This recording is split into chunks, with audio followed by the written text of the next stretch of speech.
know how they get that around. I saw that somewhere else. That's wicked. Like, do they ride? Getting married. My small story is that I'm madly in love. No, you have to say the crazy story.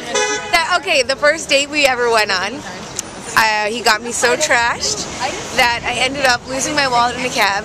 I had to sign a lease for an apartment the next day. I had no ID, no money, no credit card, nothing to vouch for my identity. And now we're getting married. And but she also met him at her sister's wedding. It's her brother-in-law's best friend. Oh my God! Except the funniest part is he probably slept with 2 people at that wedding. But probably did. Yeah, not probably. But how's that make you feel in the end? You're supposed to. Hey, you won in the end. The heart is all that matters. I beat them all out. Yeah. Sleeping is one thing, love is another, I guess. I guess. That's right. Congratulations. I've known Pia since I was 12 from boarding school. My small story is part 3. Yeah. One time I go to a bar and New York is the unexpected. One time I went to this bar and I met this girl. Her name was Tanya. She seemed like someone who was really down and out, very depressed, very poor. She told me to go to this party. I was expecting it to be in Harlem or the Bronx. It was on Wall Street. When I got there, and when I was going there, the naive Westchester kid that I am, this was a while back, I expected people sipping wine and everything. There's people blowing coke until 10 o'clock in the morning. What did that make you think? Expectations versus reality.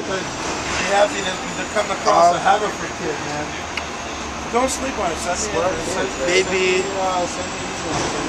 Maybe a little bit more conscious of the people around me, and it was a good learning experience to see how the underbelly. I mean, I keep on speaking in expressions, but it makes me feel, understand the underbelly a little bit more of New York.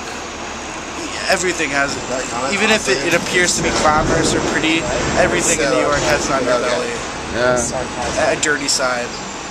Dirty side, like what do you mean dirty side? Whether it's drugs, how people fuck each other over. Is that dirty side, or is this part of life, transition and development? And I think drugs are pretty dirty, man. I smoke pot. I do mushrooms. Like, I won't fuck with coke. I don't do stuff like that. But like, I think anything like cocaine to heroin is pretty dirty, to be honest. Like, a lot of people do it. Most of the people with soul do it. Why do you think they do it? As an escape. It's all about escaping your life and creating distractions so you don't have to face it. Like what you're saying is absolutely true words, man. I hear you, bro. I just won a Red Bull DJ competition in Brooklyn, so I'm the New York City champion.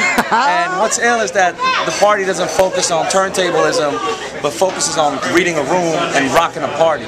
At that moment. So it's 8 DJs, 15 minutes each, who can kill it the hardest, make people go ape shit. Did you plan what you're going to spend, or did you just spend what you spun? I just came and do it intuitively. What'd you do? What'd you play?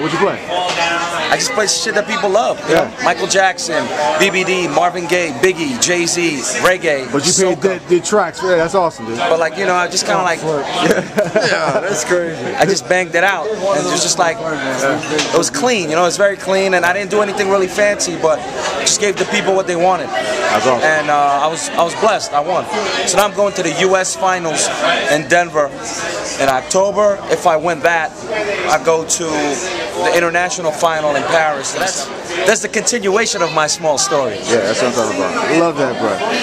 Congratulations. She only wears vintage. Not only, that's not true. So say, my small story is, and say whatever you want to say. My small story is, I have a problem. It's an addiction, actually. I would rather collect fine garments sometimes as opposed to... Very Miami Vice. Let me think. As opposed to sometimes I can go without juice, you know. Who needs juice? I prefer water. And before water, I prefer a yellow blazer. Yeah. Hey. I'm just saying.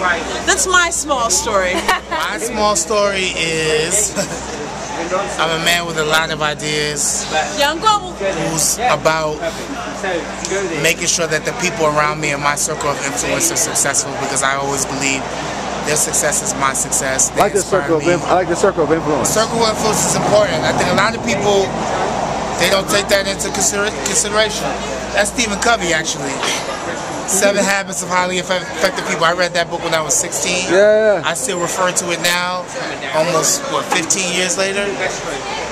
My name is Larry Osementa. People know me as Young Global. Is there email or website somebody can find you? You can email me at info@myglobalhustle.com. I have a blog, myglobalhustle.com. I also blog for Centric, for The Culturalists.